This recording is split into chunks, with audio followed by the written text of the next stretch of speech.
Bonjour et bienvenue sur TechNapa, la Tech à Papa. Alors aujourd'hui, on va déballer et regarder un petit peu cette SV06 Plus. Alors oui, l'imprimante est sortie depuis un moment et oui, il y a les SV07 et SV07 Plus qui sont sortis entre-temps, mais je pense qu'elle reste avec un prix très intéressant et que ça reste une solution intéressante pour ceux qui veulent démarrer l'impression 3D. Donc regardons un petit peu ce qu'elle vaut. N'oubliez pas de me soutenir en vous abonnant, partageant, commentant et likant. Et je vous retrouve tout de suite après le générique pour la découverte des caractéristiques.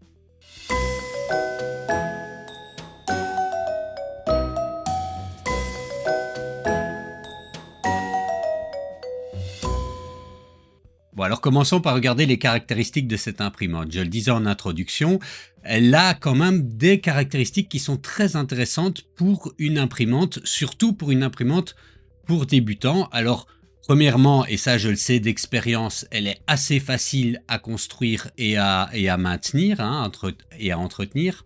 Et puis, comme je suis quelqu'un qui est assez fidèle en amitié, j'ai envie de dire, ben, j'apprécie beaucoup mon ami François. Vous avez vu dans ma vidéo sur la Flashforge, j'avais mis en avant sa boutique. Je vais encore le faire ici parce que je trouve que c'est une offre intéressante. Hein. Si vous êtes français ou belge et que vous voulez cette imprimante, eh ben vous pouvez l'avoir pour 399 € avec 60 minutes d'assistance à distance et les frais de livraison offertes. Et donc, c'est quand même super cool. Alors, vous pouvez aussi l'acheter sur d'autres plateformes, hein, directement chez Sovol. Mais voilà, alors ce n'est pas une vidéo sponsorisée, je le précise, hein, je me suis payé cette imprimante, mais j'aime autant vous dire où l'acheter en France, près de chez vous, avec un service de qualité et un vendeur hyper sympa, que de vous dire tapez sous Google et démerdez-vous. Bon alors, regardons les caractéristiques maintenant de l'imprimante en elle-même. Bon, si on regarde déjà son look, ça, ben, c'est très personnel. On a cette petite roue d'extrusion. Moi, c'est quelque chose que j'aime bien. Ces roues d'extrusion sur la caillou, j'avais un peu découvert ça et je trouve ça plutôt bien. Alors, on peut voir qu'on a des guidages linéaires sur les 3 axes et ça, c'est vraiment une valeur ajoutée de cette imprimante. Hein. Vous voyez, on l'a ici, même on a un double axe Z et on l'a ici aussi. C'est vraiment, comme je le dis, une valeur ajoutée à cette imprimante. Alors, cette version Plus offre un volume de construction plus confortable, vu qu'on est sur du 30 cm sur 30 cm sur 34 cm. Oui, je peux agrandir l'image, c'est peut-être plus facile, comme ceci. Donc sur la SV06 Plus, on a une hot end all metal et qui permet de monter fort en température. Et si on regarde leur petite image, ben, on avait déjà parlé de tout ça. Il y a l'extruseur All Metal en Direct Drive. Oui, c'est une imprimante en Direct Drive, ce qui vous permettra d'imprimer des filaments flexibles. On a un système d'autobed avec un capteur à induction. On a un touchscreen, un écran couleur, ben voilà, qui est plutôt, voilà, c'est un écran couleur, hein, ça casse pas 3 pattes à un canard. On a une plaque magnétique, et ça, c'est aussi pas mal dans le prix, hein, puisque ben, moi, sur ma SR, j'ai dû en acheter d'autres, et donc ici, c'est une plaque pliable, vous aurez plus facile à détacher vos impressions. Une carte mère 32 bits, voilà, un double axe Z, enfin, des fonctionnalités qui sont intéressantes mais qui sont pas waouh, comme le resume printing aussi et le détecteur de fin de filament. Au niveau des matériels, ils annoncent toute une série de matériels. Bon, on reste quand même sur une imprimante qui va vous permettre principalement d'imprimer les matériaux standards, TPU, PLA, PETG, puisque pour les autres matériaux qui sont cités ici, il vaut mieux le faire avec un caisson. Et elle n'est pas encloisonnée, cette machine. Alors vous pouvez construire un caisson, mais elle n'est pas encloisonnée. Par contre, la hot end permet de monter dans les températures qu'il faut pour imprimer ces matériaux. Et puisque pour certains c'est important et que ça fait grand débat dans la communauté, elle est complètement open source. Et on peut retrouver son firmware, le source code de son firmware sur GitHub, donc ce qui ouvre aussi une possibilité d'amélioration des firmwares par la communauté. Bon, alors je vais pas vous détailler tout ce qu'il y a dans l'imprimante puisqu'on le regardera dans la partie unboxing, mais je le disais ici, ils offrent 60 minutes d'assistance à distance au montage et à la mise en route. C'est donc un service qui est plutôt intéressant pour les débutants, c'est pourquoi je le mets ici en avant. Alors ce qu'on n'a pas retrouvé là en haut, ben, c'est le plateau peut monter à 100 degrés, la buse on avait vu à 300 et elle a une alim de 500 watts. Alors elle a aussi une petite sœur, la SV06, et si on regarde ses caractéristiques, elle est globalement similaire. Il y a quand même, donc on va retrouver les rails linéaires, etc. Mais il y a quand même une petite différence. C'est que on n'a pas l'écran couleur touchscreen, c'est un écran avec une petite roue. Elle ne va pas aussi vite, elle monte à 80 mm/s alors que la SV06 Plus peut monter à 150 mm/s. Et la taille d'impression est différente, hein, puisque là on est sur du 22-22-25. Elle n'a pas le système de maintien du filament avec, je ne sais plus comment on dit en français, bearing, roulement à billes, voilà. Et elle n'a pas le détecteur de fin de filament. Donc ça c'est vraiment une très entrée de gamme. Et celle-ci me paraît plus intéressante pour une utilisation un peu plus polyvalente. Voilà, passons maintenant à l'unboxing. Alors, dans la boîte, qu'est-ce qu'on va retrouver? On va retrouver ce joli manuel. Donc, on peut voir qu'il est en couleur. Il est assez clair pour moi. Donc, bon, à l'intérieur, c'est en 2 couleurs, mais les instructions sont quand même assez claires. On n'a pas juste une petite feuille de chou qui nous indique vite fait comment est-ce qu'on doit faire. Alors, on va retrouver aussi une feuille à part avec, voilà, le guide de nivellement et quelques petites astuces. Bon, c'est en anglais, hein, malheureusement, mais comme ça, vous savez.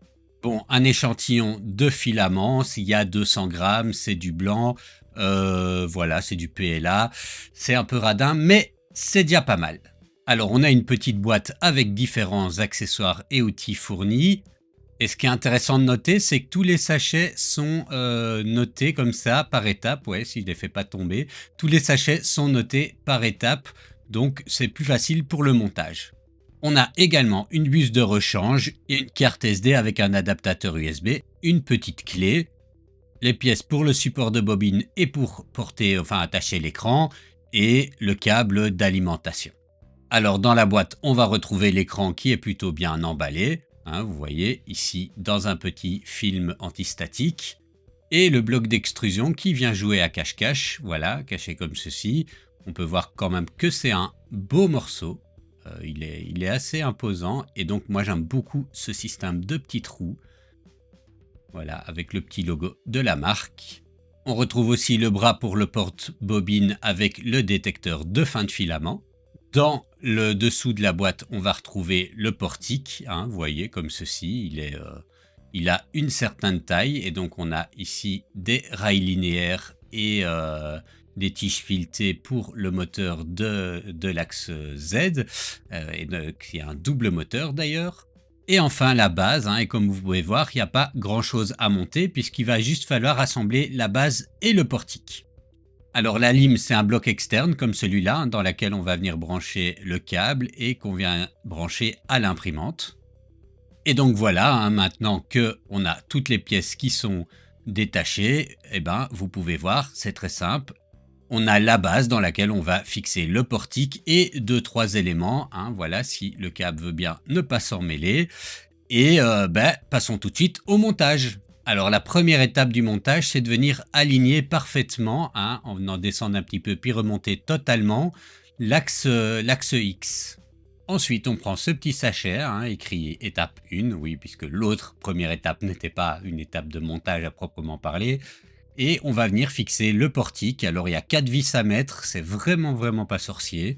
Mais donc je vais passer ça en accéléré.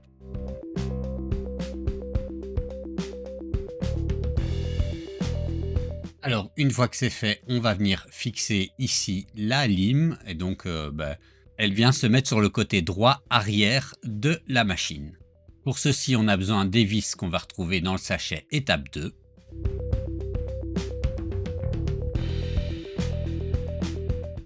Ensuite, on a besoin du sachet des vis de l'étape 3 pour venir fixer le bloc d'extrusion. Et donc c'est pas dur, hein, on vient visser ici les vis aux emplacements appropriés, comme ceci.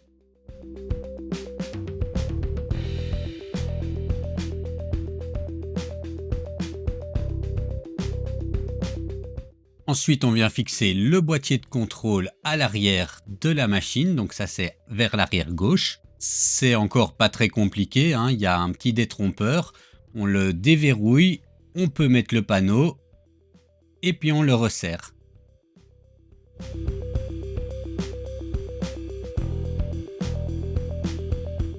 Alors on va maintenant venir prendre le sachet étape 4 et on va installer le porte-bobine.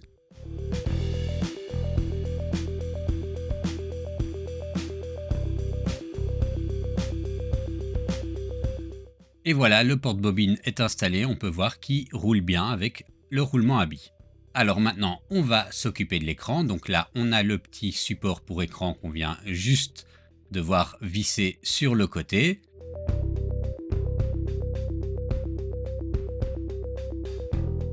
Et une fois que c'est fait, on va venir mettre l'écran. Là, rien de sorcier, hein, l'écran vient simplement se clipser dessus avec les petites vis qui ressortent. Voilà, comme ceci. Voilà, maintenant que ceci est fait, on va passer au câblage. Alors, on va commencer sur le côté avec le câble du moteur. On vient tout simplement le brancher ici.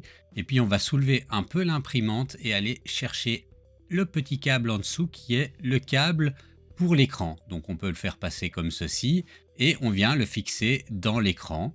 Ensuite, on a le câble de l'alimentation. C'est pas très compliqué. On a deux gros embouts jaunes à emboîter. Alors de l'autre côté de l'imprimante, on va retrouver ici la petite prise pour le moteur de l'axe Z également. On vient ensuite connecter le moteur de l'axe X et là, vous ne pouvez pas vous tromper, il y a un petit indicateur. Donc voilà, ici c'est l'axe X et on vient brancher le moteur. Et puis la grosse nappe qu'on vient brancher dans l'extrudeur. Voilà, on la fait passer par derrière comme ceci et on vient la brancher dans l'extrudeur. On a encore le câble pour le détecteur de fin de filament. Ensuite, encore un câble à brancher en dessous du panneau de contrôle. Et voilà, c'est terminé. Alors ici, la petite roulette, elle ne sert pas que de décoration, c'est aussi un tenseur de courroie. Comme vous avez pu le voir, le montage était plutôt rapide et plutôt simple. Bon, alors quelques petites considérations sur ce que je vois, hein. On a ici, je pense, le bras pour porter le bobine, donc le porte-bobine qui est plutôt bien pensé, hein. Donc on peut voir que l'inclinaison vers le détecteur de fin de filament me semble quand même pas mal bien pensé. Au niveau des petites options, là, ce que je trouve bien, c'est cette molette pour tendre la courroie. L'écran, lui, je trouve qu'il casse pas des briques, mais bon, voilà, globalement. L'alimentation sur le côté, je trouve que voilà, c'est un look un peu particulier, mais je trouve ça quand même intéressant, notamment pour avoir accès au bouton d'alimentation. Je trouve ça plus facile sur le côté que derrière. Par contre, ça peut, pour le câble, être un peu ennuyant. Alors ici, le panneau de contrôle sur le côté, c'est aussi un petit peu étrange, mais ça facilite pas mal l'accès à la clé USB, hein, du haut vers le bas. Je trouve ça plus facile. Ensuite, ici, on a un renforcement au niveau du câble pour le bed. Ça, c'est pas mal parce que c'est souvent là où on doit imprimer une petite pièce pour éviter que le câble se casse avec le temps. Donc, je vais en profiter d'ailleurs pour retendre un petit peu comme ça au toucher le plateau, en tout cas la courroie du plateau. Au niveau des câbles, ça m'a l'air assez solide, mais j'ai un petit doute quand même, notamment au niveau de la nappe qui mène à l'extrudeur. En ce qui concerne l'extrudeur, ça va, hein, tout ça me paraît assez solide, la molette fonctionne bien, et on va falloir tester tout ça en impression, mais la première impression est plutôt positive. Alors on a aussi une molette pour tendre la courroie sur le côté et c'est pas plus mal parce qu'elle était pas mal détendue. Alors au niveau de l'interface, on peut voir, elle est comme ceci. On a le choix entre un mode clair et un mode sombre. C'est la première fois que je vois ça. Voilà, je trouve les couleurs du mode clair un peu moches, donc on va laisser le mode sombre. On a ici en bas le menu de contrôle. Alors si je fais un home, bon, je vais le passer parce que mais on a un home. On a accès au bouton de leveling pour faire l'auto-leveling. Je vous montrerai ça plus tard dans un segment à part. Alors si on revient en arrière, on a côté droit le menu de réglage. On va y retrouver différents réglages, dont notamment la possibilité de pouvoir recharger ou décharger le filament. Et si on veut aller dans les paramètres avancés, comme pour pouvoir changer le PID, la vélocité, l'accélération, le jerk, les steps et tout ça, il nous prévient qu'il faut être avancé, mais en tout cas, c'est bien qu'on ait accès à ces valeurs et à ces paramètres. Alors on a également accès à une petite fiche avec les infos, hein, on voit la taille d'impression, le dernier firmware, etc. Et c'est à peu près tout pour l'interface, hein. Donc vous voyez une interface assez sobre mais qui a les fonctions et les infos les plus importantes là où il faut. Alors on va s'occuper maintenant du leveling. Alors c'est pas très compliqué, on appuie sur la touche du milieu et on a une case leveling. On clique dessus, il va faire un auto home. Et pendant ce temps-là, vous voyez que la température va monter progressivement pour pouvoir atteindre 120 degrés et 60 degrés pour le plateau. Et une fois qu'il a atteint cette température, eh ben, il va démarrer et il va commencer à faire son auto-leveling avec le capteur à induction.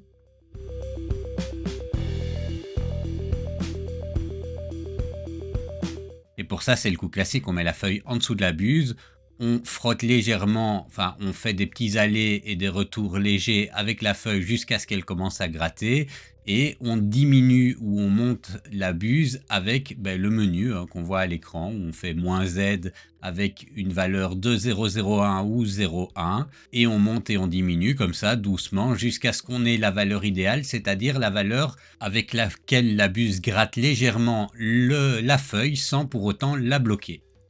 Et quand c'est fini, on vient cliquer sur Save, et voilà. Bon alors, je vais commencer les tests d'impression avec les fichiers qui sont fournis sur la carte SD, et je vais faire un petit Benchy. Voilà, je vais mettre dans une couleur un peu dorée, pour que ce soit un peu sympathique, et on va voir ce que ça donne. Bon alors, le Benchy comme ça, à vue d'œil, m'a l'air un petit peu, vous voyez, il y a des espèces de stries, ça m'a l'air de pas être top. Alors, regardons ça un petit peu de plus près. Il est, donc si l'autofocus veut bien se faire, il est particulièrement moche. Et voilà, comme ça, out of the box, je n'arrive pas à imprimer le J-code directement sur la carte SD fournie sans que ce soit moche. Donc je vais refaire le calibrage de base, serrer quelques vis, resserrer des courroies et je vais réessayer une impression. Bon ben voilà, j'ai changé de filament, j'ai resserré des courroies, j'ai fait différentes choses et comme vous pouvez le voir, c'est toujours aussi moche, on a toujours des difficultés. Donc là je ne vois pas trop, ce que je vais faire c'est essayer d'imprimer un fichier à moi, on ne sait jamais que ce soit le J-code qui soit, enfin le J-code constructeur qui soit problématique et ben voilà, hein. On réessaye tout de suite. Alors, j'ai regardé sur la clé USB et il y a bien un logiciel, un Cura Sovol, version Sovol, mais qui n'est disponible que pour Windows, en tout cas sur la clé USB, et je ne l'ai pas vraiment trouvé sur leur site pour Mac. Donc, je vais faire des tests d'impression avec mes propres slicers. Donc, pour ça, je vais utiliser Orca Slicer, Cura et Simplify 3D. Comme ça, on est un peu sur les trois moteurs de... Donc, Orca Slicer, c'est à peu près pareil que Super Slicer ou que Prusa Slicer, mais donc voilà, ce sont en gros les slicers que j'utilise et on verra s'il y a déjà des profils préfaits dessus. Comme d'habitude dans mes tests, à moins que je précise le contraire, j'essaye d'imprimer avec les profils par défaut fournis par les constructeurs ou par les slicers pour voir un petit peu si c'est exploitable sans trop se casser la tête. Alors, au niveau d'Orca Slicer, je vais venir rajouter une imprimante et on va venir voir si les Sovol SV06 Plus sont prévus. Donc on a un profil dans Orca Slicer qui est prévu. Voilà, donc c'est assez facile et donc on va faire un test d'impression avec ce profil. Alors je vais imprimer ce médaillon des mystérieuses cités d'or. Je vais l'imprimer un petit peu plus grand. Alors vous voyez, c'est un médaillon qui est en deux parties, comme ceci, donc je vais faire comme cela. Et voilà, ce sera ça le premier print. Alors je vais regarder, je vais garder une hauteur de couche de 0,2. Je vais garder les paramètres par défaut. Je vais juste vérifier au niveau, vous voyez, le nombre de parois. Enfin, je vais vraiment garder tout par défaut. Et on va découper le plateau. Voilà. Il dit que j'en ai pour 47 minutes. Je vais voir les vitesses qu'ils ont mis dans le profil par défaut. Donc, ils disent 150 mm/s, mais au niveau des déplacements, je trouve pas ça super rapide. 60 mm/s au niveau des remplissages. Je pense qu'il y a moyen de la pousser un peu plus loin que ça quand même. Voilà, je trouve que c'est un peu lent ici. Je vais imprimer déjà comme ceci et puis je verrai bien si je peux la pousser un peu. Bon alors voilà, ça s'est imprimé, je suis pas, enfin voilà, je suis pas satisfait. Je dois voir un petit peu, vous voyez, c'est pas propre.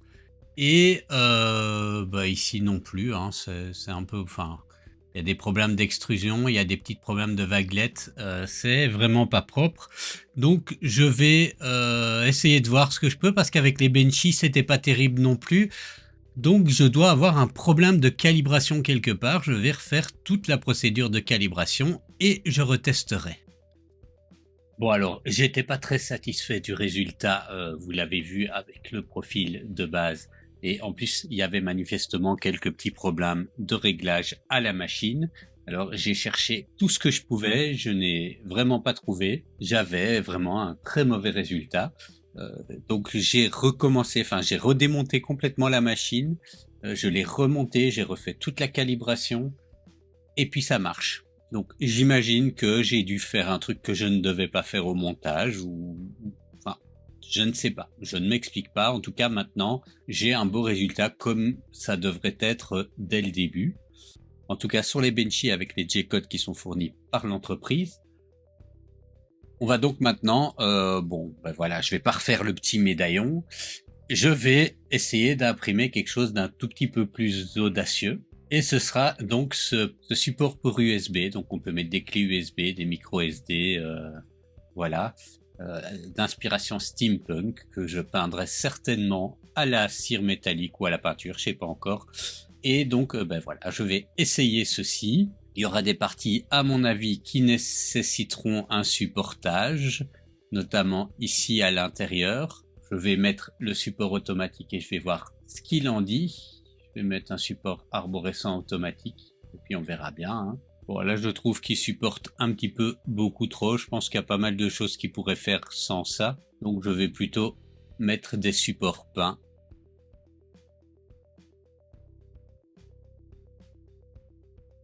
Voilà, j'en ai pour 2 petites heures. On va voir ce que ça donne. Alors voilà, ça a fini par imprimer un résultat assez fin. Alors c'est du filament noir, donc à l'image on voit pas des masses. Là la première couche est nickel avec la petite texture du PEI. Voilà, je vais le mettre en peinture et vous verrez un petit peu mieux ce que ça donne. Alors voilà ce que ça donne, hein, une fois mise en peinture. Un petit socle comme ça pour venir mettre les clés USB. Moi je trouve ça vraiment plutôt pratique. Donc voilà, hein, on vient juste clipser les clés USB et l'impression est jolie, hein. Alors c'est en hauteur de couche de 0,2, j'aurais pu faire beaucoup plus fin, mais voilà, c'est moi ça me paraît très très bien. Alors encore un ou deux petits défauts, mais ça veut dire que je dois optimiser un petit peu le profil, mais c'est déjà une bonne base. Alors me voilà dans Cura et on va essayer de regarder s'il y a un profil par défaut dans Cura. Donc je viens ajouter une imprimante d'une autre marque hors réseau et au niveau de ce vol 3D, j'ai la SV06 Plus qui est là. Donc c'est très très bien. Testons ce profil. Alors si on regarde un petit peu pour voir par rapport à Orca, notamment au niveau des vitesses, il va déjà un peu plus vite au niveau des vitesses. Hein, on est en vitesse de remplissage à 150 mm/s. Sur Orca, on était quand même beaucoup plus prudent.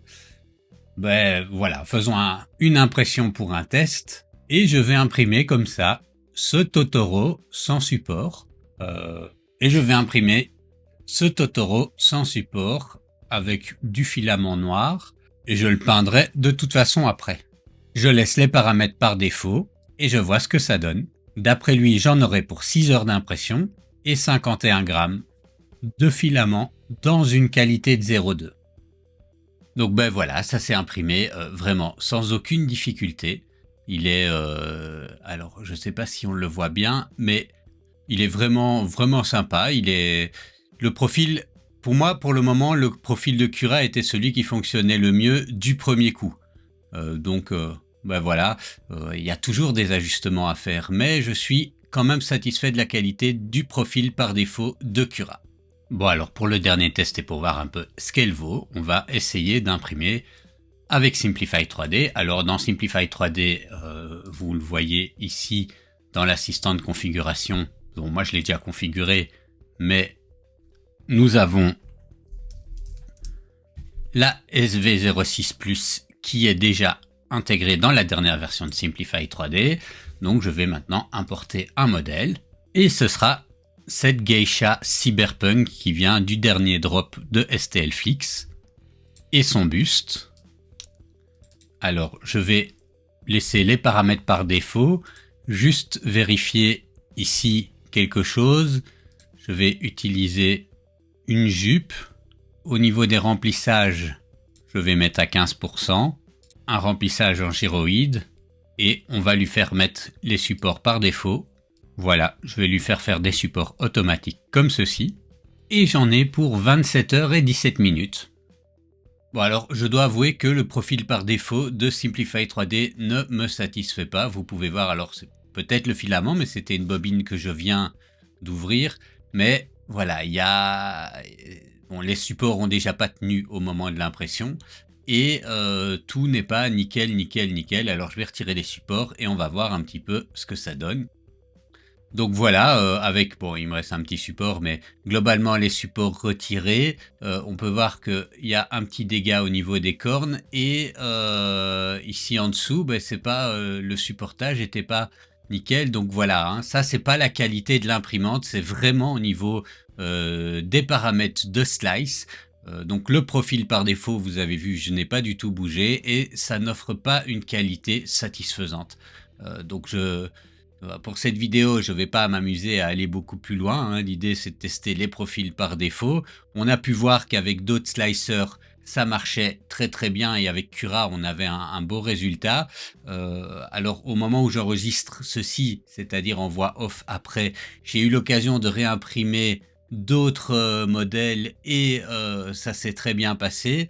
Mais voilà, hein, si vous utilisez Simplify 3D et que vous utilisez le profil par défaut, vous n'aurez pas un résultat optimal, il faudra optimiser vos résultats. Alors quelle conclusion donner à cette vidéo et finalement à cette imprimante? Alors vous avez vu, moi j'ai un peu galéré avec mon imprimante. Je ne sais pas si j'ai pas eu la chance de tomber sur un bon modèle, enfin ça arrive, hein, il y a comme ça des modèles où il y a des défauts techniques, mais j'ai eu un souci après l'avoir monté et je n'arrivais pas à obtenir du tout une bonne impression, pourtant je me suis cassé la tête à essayer de retrouver, en redémontant tout, en remontant tout, en refaisant, enfin voilà, en lubrifiant, enfin j'ai fini par obtenir quelque chose, donc c'était un problème au niveau du montage. Alors peut-être des pièces qui étaient pré-montées, ça c'est possible aussi parce que j'ai vraiment tout démonté. Mais donc voilà, ça c'était le premier point. Après c'est quelque chose qui a que moi, qui ai fait l'expérience. Hein, j'ai pas mal de gens qui ont acheté cette imprimante. Le vendeur l'a utilisé, il en était très content. J'ai dans mes connaissances pas mal de gens qui l'ont utilisé et qui n'ont pas du tout eu ce problème. Donc c'est probablement moi qui n'ai pas eu de bol. Sachez simplement que ça arrive, hein, même parmi les meilleures marques, des fois on a des imprimantes où on n'a pas de bol. Et ça a été le cas pour moi. Après, une fois qu'elle était restabilisée et tout ça, aucun problème pour, d'un point de vue mécanique, obtenir une belle impression avec Cura et avec Orca Slicer. Avec Simplify 3D, vous avez vu, le profil par défaut était pas terrible et je me suis pas amusé à m'en... Enfin bref, voilà. Je vais l'utiliser avec Orca Slicer de toute façon, donc je me suis pas cassé la tête. Et en plus, je pense que celle-là, je vais pas vraiment la garder parce que vous voyez le nombre de machines que j'ai dans mon atelier. J'étais très curieux de la tester et je l'ai achetée parce que tout le monde parlait de cette imprimante comme l'imprimante pour les grands débutants, celle qui offre un super rapport qualité-prix. Et là-dessus, je dois dire que sur papier, j'avais été convaincu. Hein. Elle a un super rapport qualité-prix. Elle n'est pas sous clipper de base, mais il est possible de la faire passer sous clipper. Alors, je ne ferai pas la procédure, mais même sur leur site officiel, ils vous expliquent maintenant comment est-ce qu'on fait. Donc ça, c'est une machine qui a, d'un point de vue technique, pas mal de choses à apporter, à donner pour un prix. Hein. Vous voyez, avec la taille d'impression, on est à moins de 400 €. Si on l'achète chez mon ami François avec une maintenance, encore un petit peu moins si vous l'achetez en Chine ou sur les sites chinois ou chez eux directement, mais pas avec une garantie française et pas avec le support que vous offre François. Mais voilà, donc est-ce que moi je la conseillerais? J'ai été un peu, moi je me suis embêté avec elle, c'est vrai, mais donc sachez que ça peut arriver. Mais oui, je la conseillerais parce qu'en fait, elle a beaucoup d'avantages pour une machine d'une taille relativement grande. L'écran est assez réactif, il est clair, les menus on se perd pas dedans. La taille d'impression est confortable, on a une machine qui va offrir de la stabilité et on a un support de la marque derrière qui est quand même assez réactif. Je le dis non pas parce que moi j'ai pris contact avec eux, mais parce que c'est des retours que j'ai d'abonnés qui m'ont fait part de leur expérience avec Sovol. Et ça, je trouve que c'est quelque chose qui est positif. Et encore une fois, si vous passez via About Filament, vous aurez en plus un support franco-français. Et ça, c'est vraiment quelque chose qui peut être bénéfique pour vous. Donc oui, je pourrais la conseiller aux grands débutants, qui est les premières personnes qui sont sur ma chaîne. Ou peut-être pas les grands débutants, mais en tout cas les personnes qui ont peu d'expérience avec l'impression 3D et qui veulent une machine qui peut fonctionner assez bien et de manière fiable. C'est pas la politique de la maison, on va dire, de masquer les problèmes. Donc vous vous dites, ouais, mais il est schizo là, Technapa. Il nous dit que dans sa vidéo, il a eu des problèmes, et moi, si je me retrouve confronté à un tel problème, je m'arrache les cheveux et je jette l'imprimante, parce que j'ai pas la capacité de la démonter complètement et tout ça. Oui, c'est vrai. Mais comme je le dis, je pense que, c'est un problème exceptionnel. J'ai entendu personne avoir ce genre de problème et j'ai posé la question à plein de gens en disant, tiens, moi j'ai un problème avec mon imprimante, est-ce que t'as testé ça? Non, moi pas. Et des gens en qui j'ai confiance. Et en plus, le support de Sovol, d'après ce qu'on me dit, est très réactif, et vous auriez le problème que j'ai eu, il vous aurait apporté une solution sans difficulté. Et vous auriez vraiment pas de bol, vous serez un des rares à avoir le problème que j'ai eu. C'est pourquoi, malgré ma mauvaise expérience pendant le montage et avec les impressions de base, je la conseille quand même. Alors, autre public, est-ce qu'elle est intéressante pour les bricoleurs, pour les passionnés d'impression 3D qui s'y connaissent un petit peu plus? Je pense que oui, aussi, parce que pour les mêmes raisons, une taille d'impression, une mécanique qui est quand même fiable, un potentiel d'évolution vers Clipper qui est présent, et donc ça c'est bien aussi si ça vous intéresse. Et si vous avez des petits problèmes de soucis de réglage ou que vous devez configurer un profil en utilisant Simplify 3D, si c'est ce que vous faites, vous n'aurez pas de soucis à régler tout ça. Ça vous demandera peut-être de chipoter un peu, mais de toute façon vous êtes un bricoleur, vous aimez chipoter. Donc voilà, et toujours encore pour un prix qui est quand même assez contenu, je pense, vu la qualité de la machine. Voilà, c'était ma découverte de cette machine. Je vous rappelle que vous pouvez me soutenir en mettant un pouce, un like, en partageant, en vous abonnant. Et je vous retrouve dans une prochaine vidéo pour peut-être un prochain test.